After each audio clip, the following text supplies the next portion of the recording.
Logic gate के अंतर्गत कल हमने इससे पहले वाले भाग में दशमलव संख्या को बाइनरी संख्या में बदला था और अब बदलते हैं बाइनरी संख्या को कौन सी संख्या में, दशमलव संख्या में बदलते हैं। तो हेडिंग है बाइनरी संख्या को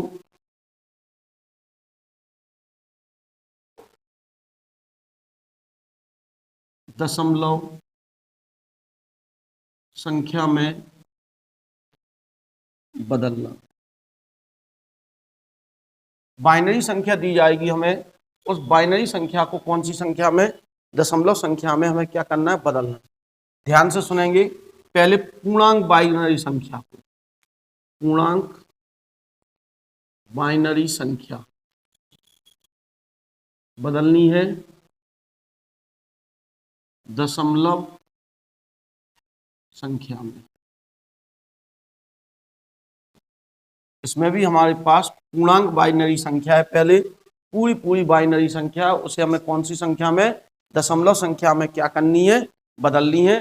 कोई भी बाइनरी संख्या इसके पहले जैसे 1 1 0 1 हमें यह दिया। कंप्यूटर को मीन्स हम जानते हैं दशमलव संख्या पद्धति। कल हमने अपनी भाषा कंप्यूटर को बाइनरी संख्या में ट्रांसलेट कर दिया था कि हम अपनी बात उसे कैसे समझाएंगे अंकों को। अब कंप्यूटर हमें देना चाहता है तो वो बाइनरी तो हम जानते नहीं, तो बाइनरी को बदलेगा किसमें, दशमलव में। तो आज हमारे पास 1 1 0 1 एक बाइनरी अंक है। इस बाइनरी अंक को किस में बदलना है, दशमलव संख्या। स्टेप फर्स्ट, सबसे पहले इसे लिखेंगे 2 की घात 0, 2 की घात 1, 2 की घात 2 और 2 की घात, यहां से स्टार्ट करेंगे 2 की घात 0 से। पहला सबसे पहला 2 की घात 0, 2 की घात 1, 2 की घात 2, 2 की। बाइनरी संख्या माने द्विआधारीय संख्या पद्धति, जिसका आधार कितना है, 2 अंक हैं, 0 और 1, उन्हें हमने बाइनरी संख्या कहा था। तो इसमें द्विआधारी, वो 10 आधारी में 10 आता। स्टेप सेकंड, फर्स्ट था। स्टेप सेकंड में इसे अगर हम पहले तो सबसे पहले 0 के नीचे के अंकों को क्या कर देंगे, काट देंगे। इसे लिख लो पहले। ये कितना आ गया 1, ये आ गया 2, ये आ गया 4, ये आ गया 8। 0 के नीचे के अंकों को क्या कर देंगे, काट देंगे। नीचे 0 जहां होगा उसके नीचे के अंकों को क्या कर देंगे, काट देंगे। स्टेप, इन सबको क्या कर दें, हम जोड़ दें, वही आंसर हो जाएगा। कितना आ जाएगा, 13। यानी 1 1 0 1 जो 2 आधार में थी वो कन्वर्ट हो गई 13 में, यानी 10 आधार। जरा गौर करें, हम 13 को बदल के देखें, क्या यही आता है। 13 को बदल के देखें, 13 को बदलना था, 2 से हमने डिवाइड किया था। यहां क्या लिखा था, शेषफल लिखा था,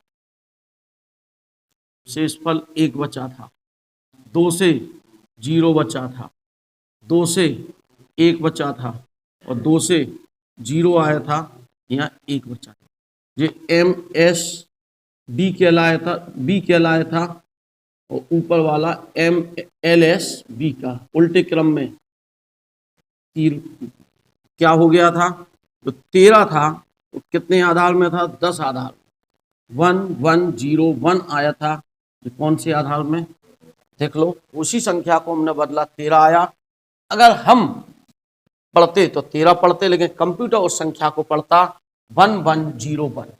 तो हम जानते हैं दशमलव संख्या पद्धति, कंप्यूटर में अंकीय पद्धति चलती है, द्विआधारीय संख्या पद्धति। तो हमें इसे ट्रांसलेट करना है। तो पहली चीज हमने पूर्णांक संख्या। अब अपूर्णांक दशमलव संख्या है हमारे पास। दूसरी कौन सी है, अपूर्णांक। अपूर्णांक बाइनरी संख्या को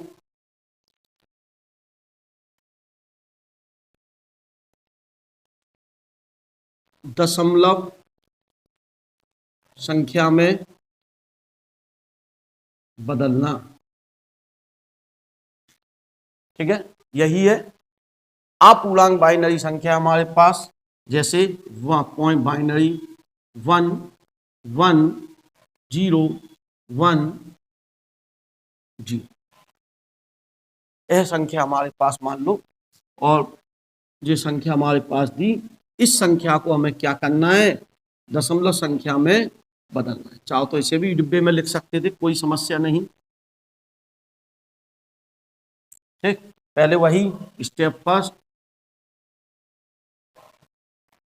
बाइनरी बिंदु कोई मतलब नहीं, इसे 2 की घात -1, 2 की घात -2, 2 की घात -3, 2 की घात -4, 2 की घात माइनस,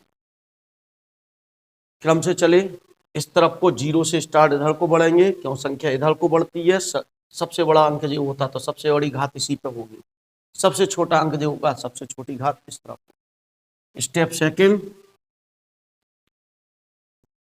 जो हो गया 1/2, 1/4, 1/8, 1/16, 1/0 के नीचे की संख्याओं को क्या कर देंगे, काट देंगे। स्टेप, क्या 0 का मतलब ऑफ, 0 का मतलब उस जगह पर वर्किंग नहीं हो रही, जहां 0 आ रहा वहां वर्किंग, जहां अंक आ रहा वहीं वर्किंग हो रही केवल, तो इन स्थानों पर वर्किंग हो रही। 1/2 + 1/4 + 1/16, इन्हें क्या करेंगे, हम जोड़ देंगे। जोड़ दें जरा, कितना आता है, 16 लघुत्तम लेंगे, 8 + 4 + 1, 12 और 1 13 बट्टे, भाग दे दें, इसमें दें जरा, कितनी बार जा रहा, 16, 7 बार, 8 बार, 100 दशमलव लग चुका 0 1, 16 4 उतरे, दशमलव लग चुका, फिर 0,